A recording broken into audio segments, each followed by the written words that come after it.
Olá, pessoal. Boa tarde, boa noite, bom dia, de onde você estiver me assistindo. Na aula de hoje, nós iremos aprender um pouquinho sobre a transação SE11 do SAP. Essa daqui é a carinha da transação, né?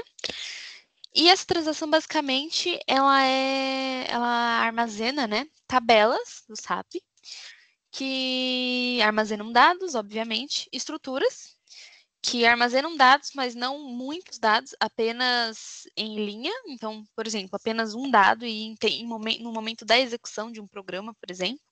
E diferente da tabela, né, que armazena vários dados, e nós podemos consultar pela transação SE16N, tá bom? Nós podemos ver também visão, domínio, elemento de dados, e eu vou estar explicando o conceito geral de todos esses tipos de tabelas, entre aspas, né? E de dados, enfim. Vamos pegar uma tabela standard aqui. Nós temos dois tipos de tabelas no SAP, as standards, que já vêm do SAP prontas, e tem tratativas de dados dentro delas, né? Então, elas armazenam dados. E tem as tabelas Z, que nós criamos, o cliente cria, né? E pode alterar, pode apagar, pode editar, diferente da tabela standard, que a gente não edita nada nela, né? A não ser que queira inserir um novo campo, né? Aí a gente vai fazer a gente vai inserir algo, né? Não modificar o que já tem, né? A gente só pode inserir. Não deletar o que já tem e nem deletar a tabela ou editar o que tem. A gente só consegue inserir, tá bom? Vou pegar uma tabela aqui de FI. Essa BCID é uma tabela mesmo, então ela armazena dados.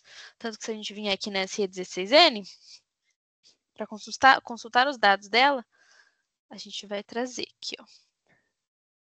Não tantos, né, porque eu estou em dev, mas vai trazer uma quantidade aqui. Beleza? Então, ele traz dessa seguinte forma: empresa, cliente, ano, documento, tá bom? Isso aqui é uma tabela. Então, vamos voltar para esse 11. Cada um desses aqui é um campo da tabela, tá? Daí, tabelas têm campos chaves. O que são campos chaves? O valor deles não pode se repetir, tá bom? Eles são únicos. Então, quando tá flegado aqui, ó, tá vendo aqui que esse campo é para determinar o campo-chave? Quando tá flegado é porque é um campo-chave, tá bem? Beleza. Aí nós temos aqui os primeiros campos-chaves, né, da tabela. Nós sempre temos que definir um campo-chave, é obrigatório, tá bom? Não tem como não ter em uma tabela um campo-chave. E aí, vocês podem ver aqui, ó, que tem a coluninha elemento de dados. Isso aqui é criável também pela SE11, tá? O que é o elemento de dados? Ele determina o tamanho do campo e um texto. Então, aqui, ó, por exemplo, vamos pegar a empresa aqui. Ele é char4. Isso é determinado pelo elemento de dados. E tem aqui um textinho, empresa. Se a gente der 2 cliques aqui no BucaRS, ó, elemento de dados, char4, e aí tem um textinho aqui, empresa, né? A gente não pode editar isso aqui, porque isso aqui é standard, tá? Então, quando começa assim com... Quando não começa com Z ou com Y, é standard, tá? E aí a gente não pode editar, tá vendo? Precisa de uma chave de acesso para editar isso, não pode editar. Beleza. E todos os outros, né? Tem elementos de dados aqui que determinam, que nem eu disse, o tamanho, o tipo do dado e um textinho, uma descrição breve, tá? Aí tem aqui dates, tipo dates, que é de data, né? 8 caracteres. Tipo char, que aceita número e letras e caracteres, enfim, ele aceita tudo. Tipo nunc, que aceita números somente. Esse cookie aqui é um tipo de moeda, tá bom? Então ele aceita vírgula, né, para poder colocar a moeda, enfim. Nós temos o string também, não sei se está aqui, mas o string aceita letras, né? Curry, que é de moeda também, um tipo de moeda. Enfim, nós temos todos os tipos aqui, tem infinitas linhas, né? Vocês podem ver. Aí, um ponto importante. Esses appends aqui são estruturas, né, Vs, que foram criadas para poder inserir campos nessa tabela. Então, quando tiver azulzinho aqui, tiver esse append, é porque tem uma estrutura dentro dele que a gente pode usar, entendeu? Então, por exemplo, essa estrutura é standard, mas pode ter estruturas Vs também no meio. Nesse meio aqui, não tem nenhuma Z, tá? Mas a gente poderia criar, vindo aqui em estrutura Pen, já colocaria o nome da estrutura Z que a gente criou, e aí conseguiria inserir mais campos aqui nessa tabela BCID, tá bom? Beleza, pessoal. Essa aqui é uma tabela standard, tá? Aí as tabelas, elas ficam sempre aqui, ó, nesse tabela banco de dados. Aqui, categoria de dados, a gente pode pesquisar elementos de dados e estruturas. Então, eu vou tentar pesquisar uma estrutura, tá? Para mostrar para vocês como que funciona. Então, aqui temos uma estrutura bem pequena, né? Um grupo de clientes. E ela é uma estrutura append, inclusive. Vou tentar pegar uma sem ser estrutura append. Vamos ver aqui. Estruturas.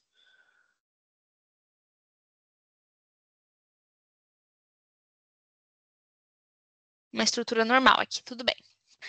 É Z, né? Como vocês estão vendo, então a gente pode alterar, tá vendo? Habilita os campos aqui para a gente mexer e alterar. Opa. E aí a mesma coisa, né, pessoal? Nós temos aqui os elementos de dados, né, que a gente pode estar usando. A gente pode usar standard, igual esse daqui, esse aqui é standard, né? Mesma coisa. E a gente pode usar os Ds que nós mesmos criarmos, né? Então, esse aqui foi criado provavelmente para desenvolver essa estrutura. Não muda nada, tem um texto, tem o tipo, tem o tamanho, tá bom? Do dado.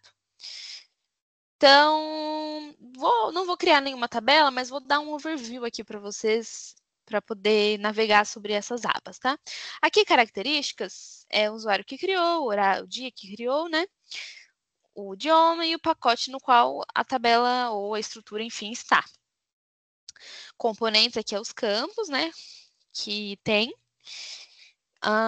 Isso aqui, essa entradas possíveis de verificação, é uma aba para quando tiver um campo de moeda, por exemplo, que a gente precisa tratar. Aqui não tem, então não precisa. Quando tem um campo de moeda, a gente tem que colocar a tabela que estamos referenciando, entendeu? Na verdade, é nessa abinha aqui, pessoal, me confundi. Essa aqui, a gente consegue colocar ajuda de pesquisa, e enfim, né? Beleza, aqui tem estrutura append, a mesma coisa, só que como é Z não tem necessidade disso, né? E basicamente isso aqui é a estrutura. Aí agora eu vou mostrar para vocês um elemento de dados. Um elemento de dados ele é criado a partir de um domínio. Então, vou pegar aqui. Por exemplo, esse daqui. Ó, tá vendo que o domínio é char10, né? Dá 2 cliques, vem para cá. Aí, mesma coisa, tem o tamanho, o número de posições, aí aqui intervalo de valores. Não tem, mas quando, por exemplo, a gente quer fazer um match code no campo, o que é um match code, Giovana? Você volta aqui, é isso aqui, ó. Você pode pesquisar, tá vendo? Quando é em tela e tudo mais, você pode pesquisar. Acabei pegando outro aqui. Aí você consegue pesquisar. Aí para isso que serve, tá? O domínio também. Mas você poderia, se você não quiser colocar um domínio, você pode simplesmente colocar aqui, ó. Poderia colocar aqui tipo encorpado e aí colocaria char1. Entendeu? Não vou mexer, porque eu não sei de quem que é. Beleza, pessoal. Isso foi um overview bem rápido, né, da SE11. Igual eu falei, quando são estruturas ou elementos de dados ou tabelas Zs, a gente pode apagar campos ou apagar a tabela ou domínio, enfim, tem até um lixinho aqui. E quando for standard, não, né? Quando for standard, a gente só pode inserir campos a mais. A gente não pode excluir a tabela, nem excluir um campo da tabela, nem nada. Somente inserir algo a mais. Quando é Z, a gente pode excluir, a gente pode alterar o que tem dentro, a gente pode excluir um campo, a gente pode criar, né, uma outra. Então, o Z permite bastante coisa para a gente. Eu ia mostrar para vocês a diferença da estrutura, que é algo bem importante, tá?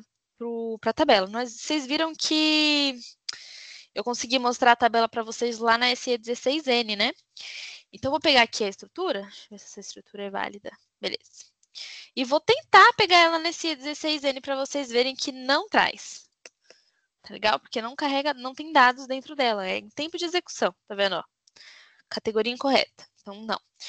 É para quando a gente cria uma tela, por exemplo, né? E aí a gente precisa pegar os dados daquela tela. Então, a gente vai passar para essa estrutura os dados que a gente está puxando da tela. E a gente vai poder manusear dentro do programa em tempo de execução esses dados, por exemplo, tá?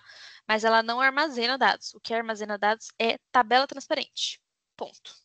Beleza, pessoal?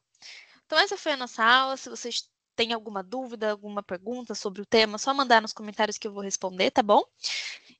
Um abraço e até a próxima aula.